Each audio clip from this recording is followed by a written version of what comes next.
En esta temporada de Historias detrás de la historia, hablaremos de personajes que de alguna manera cambiaron el mundo, por su fuerza, por la guerra, por la violencia, pero también por la paz.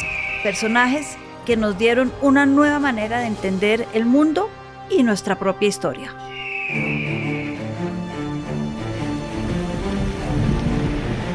En el episodio de hoy vamos a hablar de un personaje que le encantaba contar historias.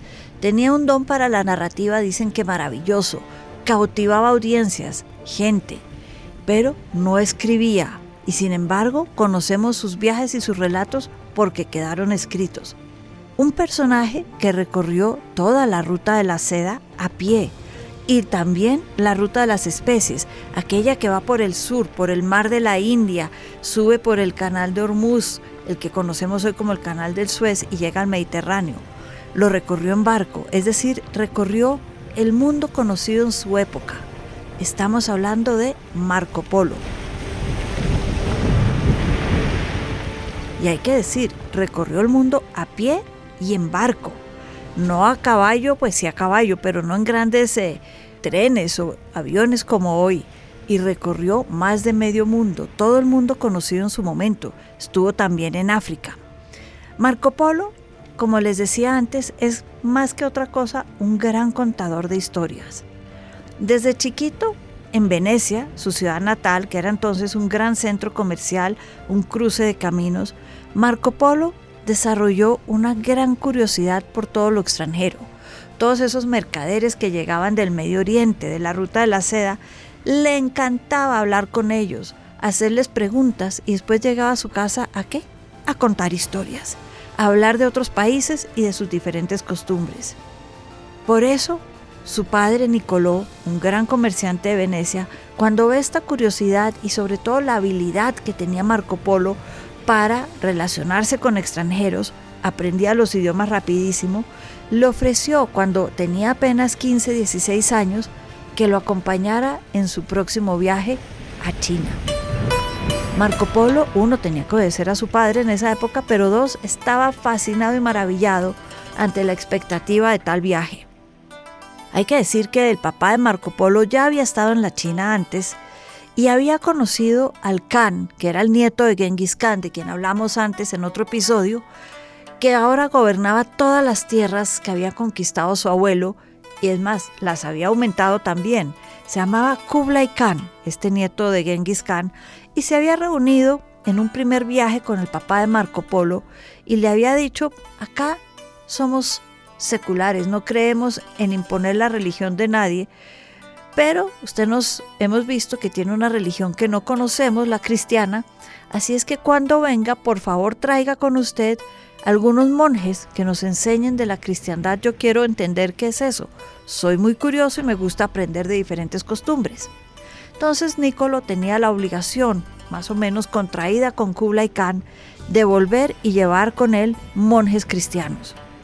Y así lo hizo, aunque los monjes a mitad camino se arrepintieron, entraron a un pueblo donde había mucha violencia, vieron que decapitaban a la gente y salieron corriendo, y Nicolò nunca pudo llevarle los monjes a Kublai Khan. Pero bueno, el viaje empieza entonces por Jerusalén, donde precisamente habían recogido con Marco Polo estos monjes que supuestamente iban a llegar hasta la casa de Kublai Khan. En Jerusalén, Marco Polo recorre todos los sitios sagrados, compra aceite de las lámparas del Santo Sepulcro y se fascina con la historia de los misioneros y la de las reliquias. De ahí van luego a Armenia, que queda en el norte de lo que hoy sería Turquía, y aprende a cazar grandes animales. Ahí había desde hace siglos elefantes, fue la primera vez que él vio elefantes, le parecieron exóticos pero le encantaron.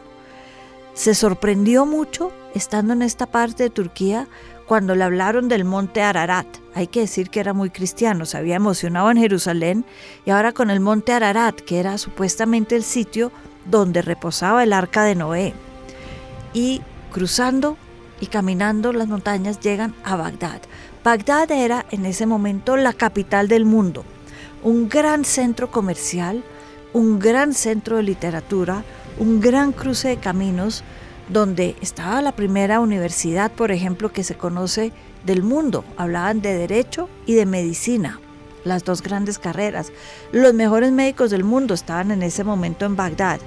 Y ahí, luego de haber caminado todo Turquía y el Medio Oriente, Nicolo propone un descanso y se quedan un año en Bagdad, suficiente para que Marco Polo aprendiera árabe y estuviera fascinado. Aprendió todo lo de las 1001 noches, aprendió toda clase de historias que después servirían para cuentos, aprendió otros idiomas, medio balbuceaba el chino cuando salió de Bagdad y deambuló todos los días por ese gran mercado aprendiendo historias maravillosas para después contarlas de nuevo.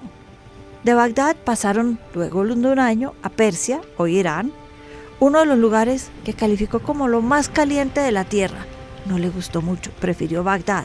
Bagdad era árabe, los otros eran persas. Además, fueron al puerto en Hormuz y vio los barcos y dijo, estos barcos no tienen nada que ver con las grandes embarcaciones que llegan a Venecia. Definitivamente no le gustó lo que era Persia en ese momento. Cruzaron luego el desierto y vio el árbol que estaba plantado en el lugar donde Darío, rey de Persia, había peleado con Alejandro Magno, como vimos en el podcast de Alejandro Magno. Cruzaron los grandes palacios donde se habían creado los primeros yihadistas, Alamut, los Hashishin, cruzó el desierto Gobi y por fin llegan a China, nororiental, sur de Mongolia, donde estaba el gran Kublai Khan, el amigo de su padre. La ciudad Kambalú, una ciudad también llena de actividad y con grandes mercados que nos recuerdan hoy los mercados de Istambul y del Medio Oriente. Los viajeros, Marco Polo, su padre y su tío que iba con ellos, se quedaron en tierras del Khan 24 años. No esperaban quedarse tanto, no era el plan original.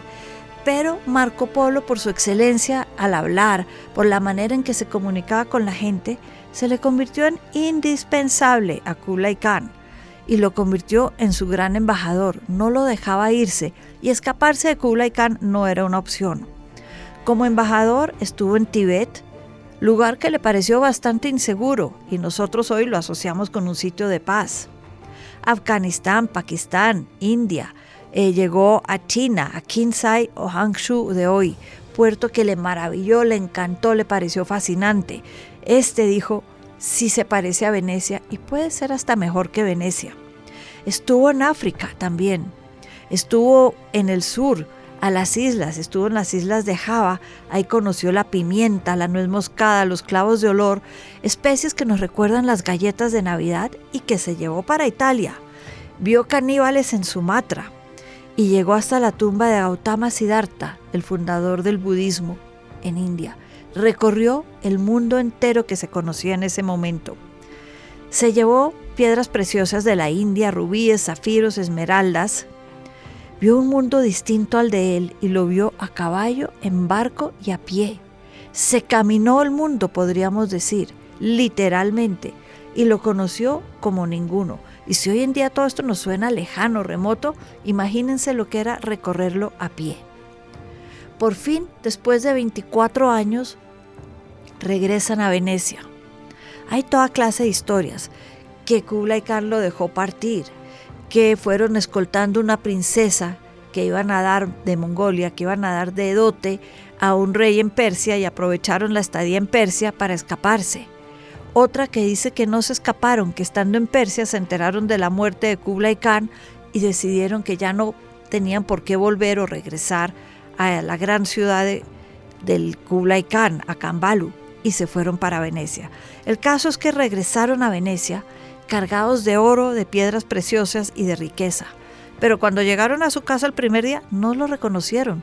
Los vieron como unos extraños rarísimos que venían vestidos raros con una barba larga, hasta que por fin, después de una semana, el hermano menor de Marco Polo reconoció a su hermano y a su padre. Hicieron grandes fiestas, pero no duraron mucho. Venecia estaba en guerra con Génova. Marco Polo se va a la guerra y lo apresan y fue lo mejor que le pasó. ¿Por qué digo yo que fue lo mejor que le pasó? Porque ya les dije, él no escribía, él contaba historias. Encarcelado en Génova, conoció su compañero de cárcel, un muchacho de Pisa, de la zona de Pisa, que se llamaba Rustichello, a quien él le empezó a contar sus historias, y Rustichello sí las escribió. Por eso su entrada a la cárcel fue tan importante. De ahí tenemos los viajes de Marco Polo que conocemos hoy, que en un primer momento se llamaron los libros de Il Milione, el millón. No se sabe si por la riqueza que tenía Marco Polo, que todo el mundo decía el señor de los millones, o porque contaba millones de historias. Lo cierto es que le debemos a la cárcel en Génova y a Rustichello de Pisa todos estos maravillosos relatos que si no los hubiéramos perdido.